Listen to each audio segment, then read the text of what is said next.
Break के बाद खबरों में आगे बढ़ेंगे। जम्मू कश्मीर में आवाम लॉकडाउन की पासदारी के दरमियान भी रोजे के सारे फराइज अंजाम दे रही है। मरकजी हुकूमत और मकामी उलेमाओं की अपील पर लोग अपने घरों में रहकर ही इबादत कर रहे हैं, रोजे रख रहे हैं, इफ्तार सहरी भी कर रहे हैं। नमाज और तरावी का एहतमाम भी किया जा रहा है और मुल्क के लिए दुआएं मांगी जा रही हैं।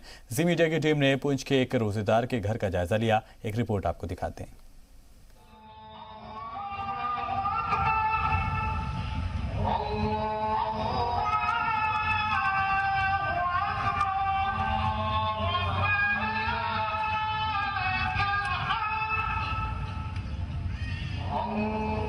कोरोना बहरान के दरमियान रमजान के इस मुकद्दस महीने में रोजेदार अपने घरों में ही रहकर इफ्तार का एहतमाम कर रहे हैं। माह रमजान में इस वक्त लोग अपने घरों में ही 5 वक्त की नमाज और तरावी भी अदा कर रहे हैं। खास बात यह है कि घरों में भी रोजादार सोशल डिस्टेंसिंग का पूरा ख्याल रख रहे हैं। लॉकडाउन के दरमियान भी मुसलमानों में रमजान की अहमियत में किसी भी तरह की कमी दिखाई नहीं दे रही है, बल्कि मुसलमान मजीद शिद्दत के साथ रमजान के सारे फराइज को अंजाम दे रहे हैं और अपने घर, अहले खाना, गली मोहल्ले समेत पूरे मुल्क के लिए खुसूसी दुआएं भी कर रहे हैं ताकि इस वबा से पूरी दुनिया में अमन लौट सके।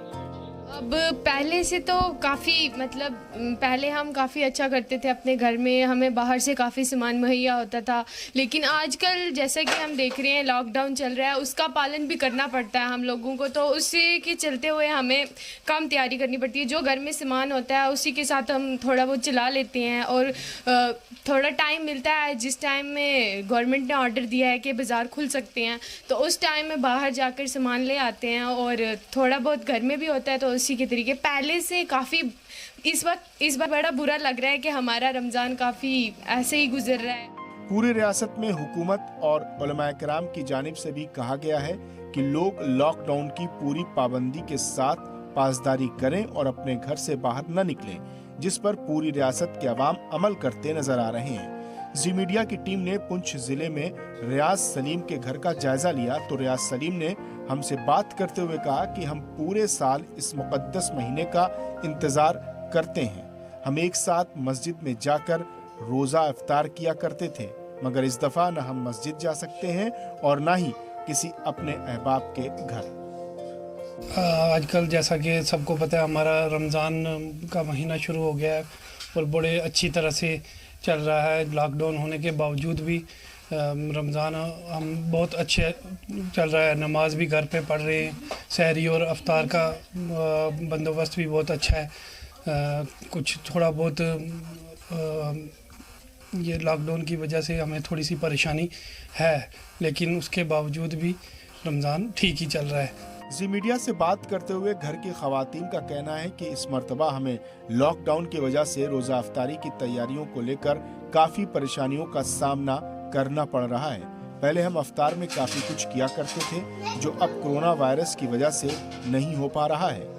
एक्चुअली पहले हमें सब कुछ बाज़ार से मिल जाता था और सब मिल के रमज़ान सेलिब्रेट करते थे, बट इस बारी वैसे नहीं है। इस बारी थोड़ा अलग अलग अपने घरों पे रहकर ही सेलिब्रेट करना पड़ रहा है और वैसे सभी बाहर से इस सामान भी ज़्यादा नहीं मिल रहा है। जो घर पे होता है उसी से हम जो रमज़ान है वो इसकी सहरी और इफ्तारी करते हैं। घर में मौजूद 12 साल के मोहम्मद हसनैन कहते हैं कि मैं गुज़िश्ता 2 साल से रोजा रख रहा हूँ। पहले शाम होते ही हम सब मस्जिद में चले जाया करते थे, मस्जिद में साफ सफाई किया करते थे, रोजादारों को अफ्तार के वक्त पानी पिलाया करते थे, मगर इस कोरोना ने सब कुछ फीका कर दिया और हमें घरों में कैद रहने को मजबूर कर दिया। कोरोना वायरस जैसी महामारी को लेकर पूरी दुनिया में एक दहशत बनी हुई है, जिसको लेकर भारत में भी लॉकडाउन लगाया गया है और इसी के साथ माह रमजान का पाक महीना भी शुरू हो गया है। और जी मीडिया की टीम ने आज रियाज सलीम के घर का दौरा किया था और देखा था किस तरीके से इनके घर इफ्तार को लेकर तैयारियां चल रही हैं। आज हमने रियाज सलीम के घर आए थे और कल हम किसी और के घर जाएंगे कि वहां पे रोजेदार किस तरीके की तैयारियां कर रहे हैं। कैमरामैन शजाद भट्ट के साथ रमेश वाली, जी मीडिया पुंछ। जिला अस्पताल गांधरबल ने स्क्रीनिंग और जांच के मकसद के लिए फ्लू, जुकाम, खांसी और बुखार के मरीजों के लिए कोविड-19 के तहत फ्लू क्लीनिंग खदमात की शुरुआत की है। पहले अस्पताल ने आलमी वबा के सबब मौजूदा हालात के सबब मरीजों को जाने की इजाजत नहीं दी थी, जबकि लोग जिले में किसी भी तरह की तिब्बी जांच नहीं होने से डरते थे। मुस्तफिजीन का ये कहना है कि अब गांधरबल के लोगों की कभी भी तिब्बी जाँच हो सकती है। अफसरान ने कहा कि सर्दी, फ्लू, खांसी या बुखार जैसी कोई भी अलामत होने पर DH गांधरबल का इलाज कर सकते हैं। मकामी लोगों ने इस पहल की तारीफ की और कहा कि गांधरबल इंतजामिया ने मरीजों के लिए काबिल तारीफ कदम उठाया है।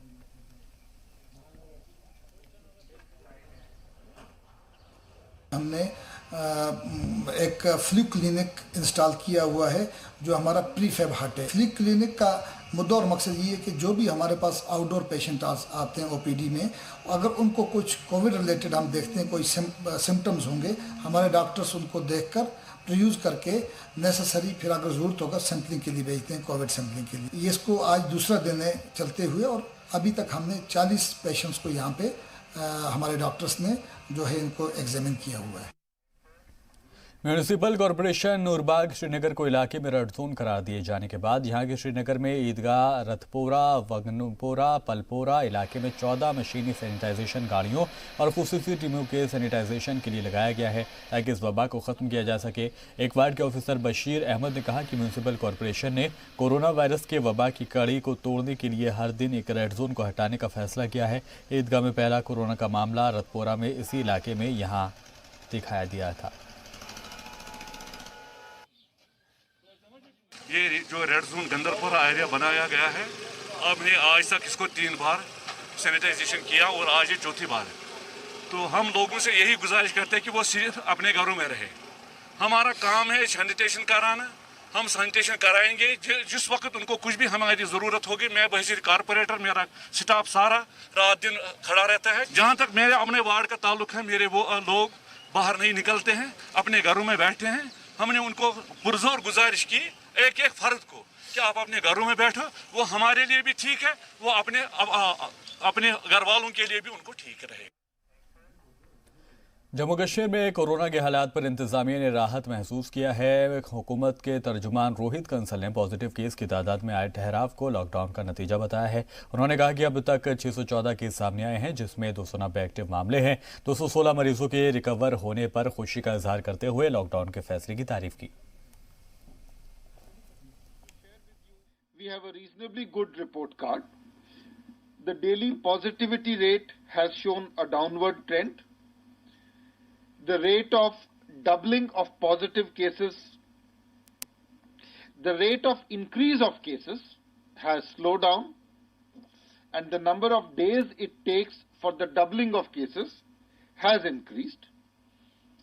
In fact, there was a report this morning which compared the performance of different states and union territories in India.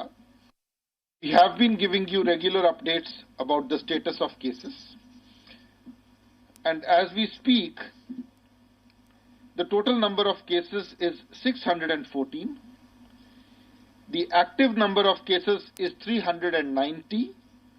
384 of these are in the Kashmir division and 6 of these are in the Jammu division.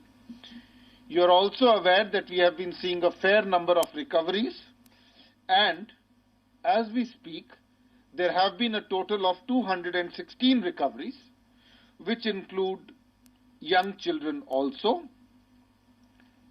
We also have had 8 unfortunate deaths so far. Nearly 70,000 people have been enlisted for surveillance under protocol, and nearly 50,000 people, rather over 50,000 people, have completed the mandatory 28 days period of surveillance. Corona को लेकर रियासत के ताज़ा आददोशुमार की तफसीली report बताए तर्जुमान रोहित कंसल ने। खबरों में आगे बढ़ेंगे। जिला रामबन के लोगों ने कोरोना के खिलाफ लड़ाई के दौरान जिला रामबन में मुनासिब खदमात और सप्लाई मुहैया करने के अलावा लॉकडाउन को कामयाबी के साथ शुरू करने के लिए जिला इंतजामिया की कोशिशों की तारीफ की है। रामबन के DC नाजिम जिया खान ने उन लोगों के लिए ई-पास फराहम किया जिन्होंने ऑनलाइन इसके लिए अप्लाई किया था। इंतजामिया ने दरख्वास्त गुजारों को मेडिकल ग्राउंड, मौत के मामलों या दीगर वज़ाहिब वजूहात पर ई पास जारी किया है। लॉकडाउन अभी भी चल रहा है, लेकिन कुछ ज़रूरी चीज़ों के लिए लोगों को मूव करना पड़ता है। कभी मेडिकल इमरजेंसी होती है या कभी किसी की डेथ हो जाती है, और लोगों को सुविधा देने के लिए रामबन में भी हमने अब ई पास फैसिलिटी चलाई है। ई पासेस के लिए लोगों को सिर्फ कंप्यूटर में एक वेबसाइट पे जाके अप्लाई करना होता है और अपनी डिटेल्स अपलोड करनी होती है, एक फ़ोटोग्राफ अपनी अपलोड करनी होती है और आईडी कार्ड अपना अपलोड करना होता है, और with in very short span of time after they receive the acknowledgement, a decision is taken on their e-pass and the e-pass is delivered on their email. Lockdown की सख्ती के बीच जम्मू की सड़कों पर हल्की रौनक देखने को मिल रही है। दीगर जरूरी चीजों के साथ किताबों की दुकानें खोलने की इजाजत इंतजामिया ने दे दी है। इससे गुज़िश्ता एक महीने से ज्यादा वक्त से सुनसान पड़ी सड़कों पर बहुत कम रौनक देखने को मिल रही है। दुकानदारों को दुकानों तक आने जाने की इजाजत दी गई है। इसके साथ ही ऐसे लोगों को भी ढील दी गई है जिन्होंने अपने बच्चों के लिए किताबें खरीदनी हैं। हालांकि नाकों पर तैनात पुलिस एहलकार सभी आने जाने वाले लोगों पर कड़ी नज़र रख रहे हैं और उनसे पूछताछ भी कर जा रही है। उसके बाद ही उनको आने या जाने की इजाज़त दी जाती है। दुकानों में भीड़ इकट्ठी ना हो, इसके लिए सोशल डिस्टेंसिंग का भी ध्यान रखा जा रहा है। MHA की गाइडलाइन के मुताबिक जम्मू में किताबों की दुकानें जो हैं वो खुल गई हैं। हालांकि जम्मू के जो बाहरी इलाके हैं उन इलाकों में हर सामान की दुकान जो है जो अकेली है वो खुल गई है, लेकिन जम्मू में ये जम्मू का सबसे बड़ा बाज़ार है। किताबों की यहाँ पे दुकान है, किताबों की ये मार्केट है, पक्का डंगा किताबों की ये मार्केट है। और यहाँ पे जो है कल से जो है किताबों की दुकानें यहाँ पे खुल गई हैं, लेकिन इसमें प्रशासन की तरफ से एक चीज़ जो है वो किया गया है एहतियातन जो है कि लोगों का रश ना बढ़े, क्योंकि इसमें भी एक शर्त लगा के रखी है कि एक दिन जो है लेफ्ट साइड की खुलेंगी, एक दिन जो है राइट साइड की खुलेंगी। आप देख सकते हैं कि दूसरी साइड की दुकानें बंद हैं और इस साइड की दुकानें खुली हैं। कल ये दूसरी साइड की दुकानें खुलेंगी और उसके लिए भी उन्होंने एक टाइम फ्रेम जो है वो दिया है, 10 बजे से 2 बजे तक दुकानें खुलेंगी। कितना राहत महसूस कर रहे हो ये जो किताब जो है किताबों की दुकानें खुल गई हैं? एक्चुअली बच्चों को प्रॉब्लम हो रही है बिना बुक्स के, तो अब बुक्स खुल गई है दुकानें, वो ज़्यादा बेनिफिट है उनको, ताकि वो बुक से प्रॉपर देख सकते हैं। ऑनलाइन तो आ रहा है बट ऑनलाइन में इतना प्रॉपर नहीं पता चलता। कितनी राहत महसूस कर रहे हो आप? जैसे बाकियों के लिए बेसिक नेसेसिटीज थी, मेडिसिन के लिए हमारे लिए ये थी, एंड जैसे नया सेशन शुरू हो गया तो ज़रूरत थी इनकी काफ़ी, एंड अच्छा स्टेप था ये। आप बताइए कि आप जो है बच्चों के लिए किताबें लेने आए हैं। ये अच्छा स्टेप है। 7th और 12th की बुक्स लेनी थी, तो होपफुली डिस्टेंस रखते हुए थोड़ी काम होने चाहिए, तभी हम आगे बढ़ पाएंगे और कोरोना का ध्यान भी साथ में रखा जाए। बच्चों को किताबें नहीं मिल रही थी, बच्चों को काफ़ी परेशानी हो रही थी। बच्चों ने शुक्र मनाया है कि अब दुकानें खुल रही हैं, अब दुकानों में जो है किताबें उनको मिल रही हैं, अब उनकी जो है पढ़ाई जो है इतना हर्जा हो चुका है उसकी जो है भरपाई हो सकेगी। कैमरामैन मानी के साथ राजू केरनी, जी मीडिया, जम्मू।